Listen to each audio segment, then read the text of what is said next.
The Houston Rockets delivered a performance that felt more like a mission statement than just a win, asserting their physicality, poise, and firepower in a game that may very well define the tone for the rest of the series.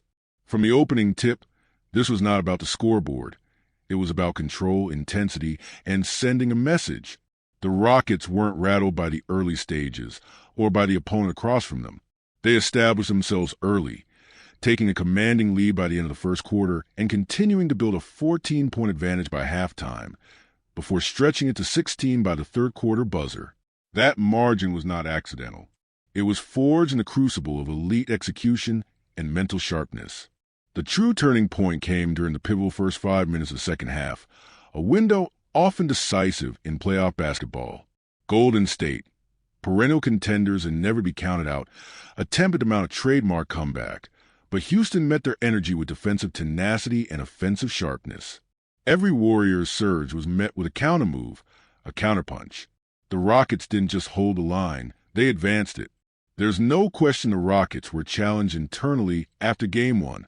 While the specifics of the halftime locker room address may be unfit for broadcast, the result was clear: a galvanized squad that responded with the kind of intensity only playoff basketball can extract. Jaylen Green embodied that transformation. Offensively potent, yes, but it was his defense that set the tone. He was a disruptive presence, applying pressure on perimeter, switching onto Steph Curry with physicality and urgency, and climbing into defenders in a way that said, "Not tonight." That level of commitment ignited not just him, but the entire team. His bounce-back performance wasn't just about points. It was about presence, about answering the call when the stakes are highest. Coach Ime Udoka emphasized that despite offensive struggles in the series opener, his team's defensive identity remained intact, holding opponents under 100 in both contests. But in Game 2, the offensive rhythm returned. Jaylen's three-point shooting opened the floor, and more importantly, his decision-making, patient, deliberate, assertive, was elite. 18 three-point attempts, efficient from the field, aggressive but measured. That's the kind of offensive maturity that playoff success demands. Alperen Sengun, meanwhile, continues to evolve into one of the league's most difficult covers. His performance over these 2 games has been nothing short of commanding. He's not merely a big man on the block. He's an offensive fulcrum. Whether operating from the elbow, initiating pick and rolls, or crashing the boards, Sengun's skill set gives Houston flexibility and unpredictability. His patience and poise force mismatches and open looks.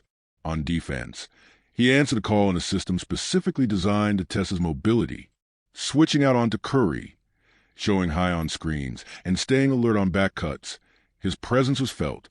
He's become not just a matchup problem, but a matchup answer for Houston. And then there's the mental game. When Jimmy Butler exited, the Rockets pounced, showing no hesitation in redirecting their defensive intensity towards Steph Curry. Their traps, switches, and rotations were coordinated, and they took full advantage of Golden State's limited options. They forced turnovers, contested shots, and made Curry work for every look. The Warriors' rhythm was consistently disrupted, their spacing swallowed up by Houston's defensive energy. Curry, despite his brilliance, finished with 6 turnovers, an uncharacteristic number that tells you all you need to know about the pressure he faced. What's perhaps most striking is how this team handled adversity. Every time Golden State made a push, Houston answered. A quick 5-point burst by the Warriors, Houston slowed the pace, executed, and answered with efficient possessions. They didn't allow the game's emotional tide to sweep them away. Even as the contest got chippy, even as tempers flared and technical fouls were handed out, the Rockets maintained their composure. This was a team fully bought into its identity. Physical, poised, aggressive, but never reckless. That composure, particularly in playoff basketball, is gold. When asked about the criticism that the Rockets lack a closer, Udoka waved it off with the confidence of a coach who knows his team is built to win in multiple ways. Sometimes Jaylen leads the way with a 38-point outburst. Other nights, it's a balanced attack. The Rockets don't just have one gear. They have a full transmission. They can win ugly, win with flair, or win with brute force. That versatility is what makes them dangerous. There's also a broader organizational context here. Jaylen and Sengun weren't just good tonight. They were foundational. These are the pieces Houston has committed to long-term, the players they're building around. And in games like this, you see why. The growth is real. The experience is being earned in real time. And if Game 2 is any indication, this team isn't just trying to win games. They're building something sustainable, something real. This team feeds off the energy of the moment. The physicality of playoff basketball doesn't intimidate them, it fuels them.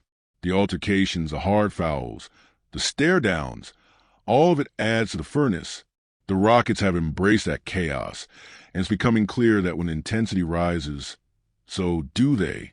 The tone is set, the stakes are raised, and if Houston keeps playing like this, the rest of the league better be paying attention.